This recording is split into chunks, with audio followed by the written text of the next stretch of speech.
तो आ गई है साल की सबसे बड़ी आईफोन सेल और डील्स ऐसी हैं कि सच में दिमाग घूम जाता है।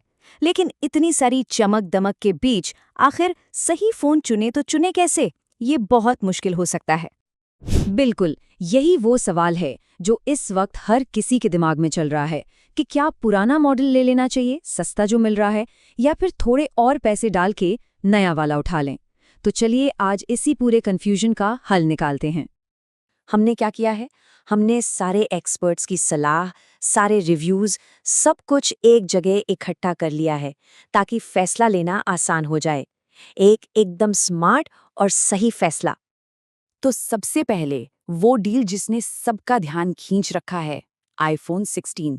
और इसकी कीमत 51,999 रुपीज, मतलब कमाल की प्राइस है। और अगर वो डील अच्छी लगी तो जरा ये देखिए, आईफोन 16 प्रो सिर्फ 69,999 रुपए में। इसे तो अब तक की सबसे क्रेजी डील माना जा रहा है। अच्छा, तो चलिए अब थोड़ा डिटेल में चलते हैं, देखते हैं कि ऑफिशियल ऑफर्स आखिर हैं क्या, कौन से मॉडल पर क्या डील मिल रही है। यहाँ पर ना एक चीज़ बड़ी दिलचस्प है। साफ दिख रहा है कि फ्लिपकार्ट और अमेज़ॉन के बीच एक तगड़ी लड़ाई चल रही है। देखिए, आईफोन 16 और 16 प्रो की कीमतों के साथ फ्लिपकार्ट ने तो बिल्कुल बाजी मार ली है, लेकिन आईफोन 15 के मामले में हो सकता है कि अमेज़ॉन कोई बड़ा सरप्राइज दे दे, वहाँ भी नज़र बनाए रखनी होगी। ठीक है, अब इससे पहले कि हम ये डिस्कस करें कि क्या खरीदना है, एक सबसे ज़रूरी सलाह कि क्या बिल्कुल नहीं खरीदना है, चाहे प्राइस कितनी भी आकर्षक क्यों ना लगे। और वो फ़ोन है आईफोन 13 और आईफोन 14। जी हाँ, सारे एक्सपर्ट्स का यही कहना है कि इस सेल में इन दोनों फ़ोन्स को इग्नोर कर देना ही बेहतर है, और इसके पीछे बहुत सॉलिड कारण है। तो चलिए देखते हैं कि क्यों। सबसे पहले इनमें है पुराना A15 प्रोसेसर। नए iOS अपडेट्स के साथ ना ये अब हीट करने लगा है। दूसरी बात, बैटरी लाइफ, वो भी अब पहले जैसी नहीं रही। डिस्प्ले भी आज के स्टैंडर्ड के हिसाब से काफ़ी डिम लगता है। और हाँ, पुराना वाला लाइटनिंग पोर्ट। लेकिन इन सबसे बड़ी वजह, इन फोन्स को फ्यूचर में एप्पल के AI फीचर्स नहीं मिलेंगे, और यही चीज़ इन्हें लंबे समय के लिए एक बुरा इन्वेस्टमेंट बना देती है। तो ठीक है, जिन फोन्स को अवॉइड करना है वो तो क्लियर हो गया।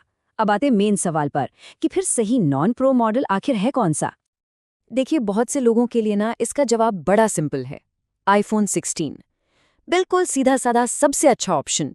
अगर कोई पहली बार आईफोन ले रहा है या फिर किसी बहुत पुराने मॉडल जैसे आईफोन 12 या उससे भी पुराने से अपग्रेड कर रहा है, तो उनके लिए ये एक परफेक्ट चॉइस है, एक सॉलिड शुरुआत।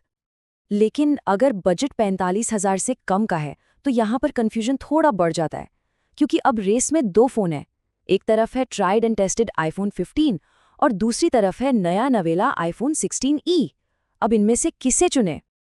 और यहीं पर सारा खेल है। ये एक तरह का ट्रेड ऑफ है। सवाल ये है कि आज का बेहतर कैमरा सिस्टम चाहिए या कल के लिए एक फ्यूचर प्रूफ डिवाइस। देखिए, आईफोन 15 में मिलता है अल्ट्रा वाइड लेंस और डायनामिक आइलैंड, तो जो लोग कंटेंट क्रिएट करते हैं उनके लिए ये बेस्ट है। वहीं दूसरी तरफ आईफोन 16E में है नया प्रोसेसर, AI का सपोर्ट और काफ़ी बेहतर बैटरी लाइफ। तो फैसला इस बात पर निर्भर करता है कि प्रायोरिटी क्या है। अच्छा, ये तो हो गई नॉन प्रो मॉडल्स की बात। अब आते हैं उन लोगों पर जिनका बजट थोड़ा ज्यादा है, क्योंकि यहाँ भी एक बहुत ही दिलचस्प मुकाबला देखने को मिल रहा है। सवाल यह है कि 70,000 रुपए में क्या पिछले साल का आईफोन 16 प्रो इस साल के बिल्कुल नए आईफोन 17 से बेहतर डील है? ये काफी तगड़ा सवाल है। तो देखिए, पॉइंट ये है कि लगभग 12,000 रुपए कम देकर 16 प्रो में क्या क्या मिल रहा है। एक प्रीमियम टाइटेनियम बॉडी, एक प्रॉपर ट्रिपल कैमरा सिस्टम और डेटा ट्रांसफर के लिए फास्ट वाला USB 3 पोर्ट। मतलब हर चीज़ प्रो लेवल की है। तो जब तक किसी को ये जिद ना हो कि मुझे बस न्यूएस्ट मॉडल ही चाहिए, तब तक तो आईफोन 16 प्रो इस प्राइस पर एक जबरदस्त डील है। ठीक है, तो फोन डिसाइड हो गया। लेकिन रुकिए, उस बाय बटन को क्लिक करने से ठीक पहले एक फाइनल चेकलिस्ट है। कुछ ऐसी चीजें जिन पर ध्यान देना बहुत जरूरी है ताकि बाद में कोई दिक्कत ना हो। पहला, स्टोरेज। सोच लीजिए, क्या 128 GB आगे जाकर कम तो नहीं पड़ेगा, खासकर अगर वीडियो शूट करने का शौक है। दूसरा, फ्लैश सेल के लिए एकदम रेडी रहना है। ये डील्स घंटों नहीं मिनटों चलती हैं। तीसरा, और ये जरूरी है, कैंसिलेशन के लिए तैयार रहना। बड़ी सेल में कई बार सेलर्स ऑर्डर कैंसिल कर देते हैं। और आखिरी, जब फ़ोन हाथ में आए तो उसकी एक्टिवेशन डेट ज़रूर ऑनलाइन चेक करें। इससे ये पक्का हो जाता है कि यूनिट एकदम फ्रेश है, पहले से यूज़ नहीं हुई है। तो आखिर में बात सिर्फ सबसे सस्ती डील की नहीं है। असली सवाल ये है कि कौन सा फ़ोन अगले 3 साल तक आराम से हर ज़रूरत पूरी करेगा। तो अब फैसला करना है, क्या सिर्फ सबसे कम कीमत देखनी है या अगले 3 साल के लिए सबसे स्मार्ट इन्वेस्टमेंट करना है।